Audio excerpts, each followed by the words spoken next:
सुनो सुनो, महाराज की विशेष घोषणा। राज्य के महाराज वीरेंद्र देव ने एक अनोखी परीक्षा रखी है। जो भी 3 रहस्यमयी परीक्षाओं को पार करेगा उसे अपार धन और राज परिवार का विशेष सम्मान मिलेगा, लेकिन जो असफल होगा उसे राज्य छोड़ना पड़ेगा। यह सुनकर पूरे राज्य में हलचल मच गई। उसी राज्य में 2 दोस्त रहती थी, काव्या और नंदिनी। काव्या चतुर थी, लेकिन थोड़ा स्वार्थी स्वभाव की। नंदिनी शांत, दयालु और ईमानदार।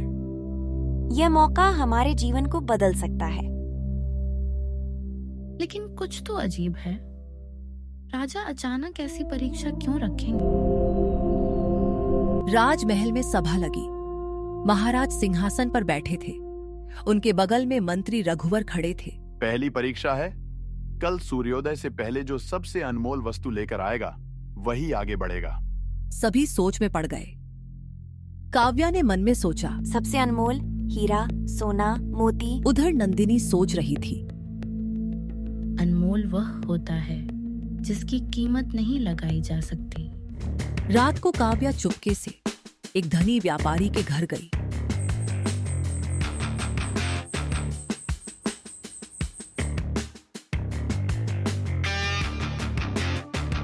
उसने चोरी से हीरा और सोना की पोटली को अपने साथ ले लिया।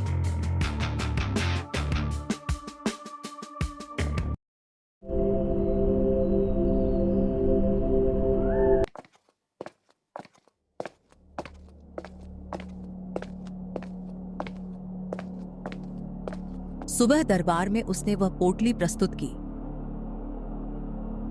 सब सोना को देखकर दंग रह गए। अब बारी थी नंदिनी की। उसने एक छोटी सी डिबिया आगे रखी। अंदर एक सूखी रोटी का टुकड़ा था। महाराज, भूखे के लिए रोटी से अनमोल कुछ नहीं। राजा के पास सब कुछ है, पर भूख की पीड़ा नहीं। दरबार शांत हो गया। महाराज की आंखों में हल्की चमक आई। पहली परीक्षा, दोनों पास। सब हैरान रह गए। अब दूसरी परीक्षा। कल रात तुम दोनों को महल के पुराने खंडहर में एक दीपक जलाकर पूरी रात अकेले बैठना होगा। जो भयभीत होकर भागेगा वह हार जाएगा। खंडहर महल, जहां से अजीब आवाजें आती थीं।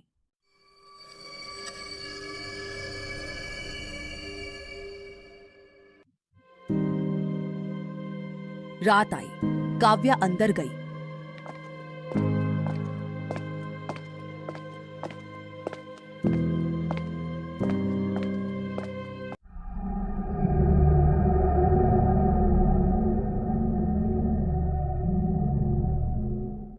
अचानक उसे दीवारों पर परछाइयां हिलती दिखीं। चले जाओ।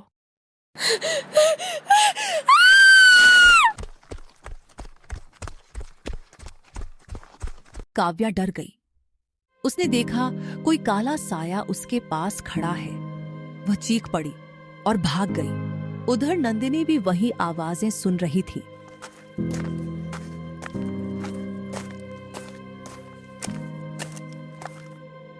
उसने ध्यान से देखा। हवा टूटी खिड़की से आ रही थी। दीपक की लौ हिल रही थी। परछाइयां बन रही थीं। अचानक उसे छत पर एक रस्सी दिखी। रस्सी हिल रही थी और परछाई बना रही थी। कोई हमें डराने की कोशिश कर रहा है।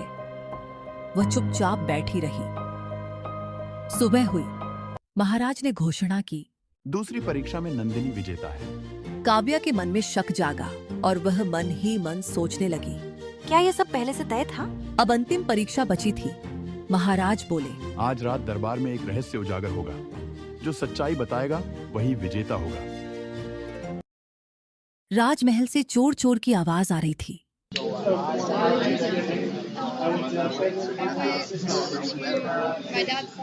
रात को अचानक महल में शोर मचा।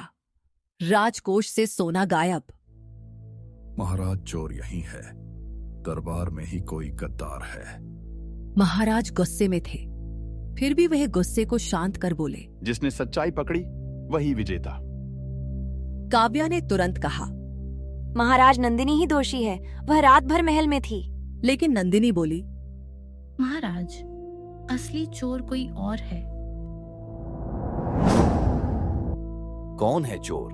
खंडहर में जो रस्सी थी वह किसी अंदर के आदमी ने लगाई थी और राजकोष की चाबी सिर्फ मंत्री रघुवर के पास है। दरबार सन्न रह गया।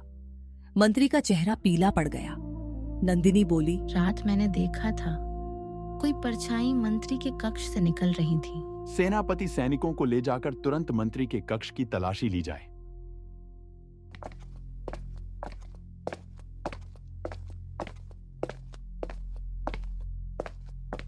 से सोना बरामद हुआ। मंत्री ही असली गद्दार था।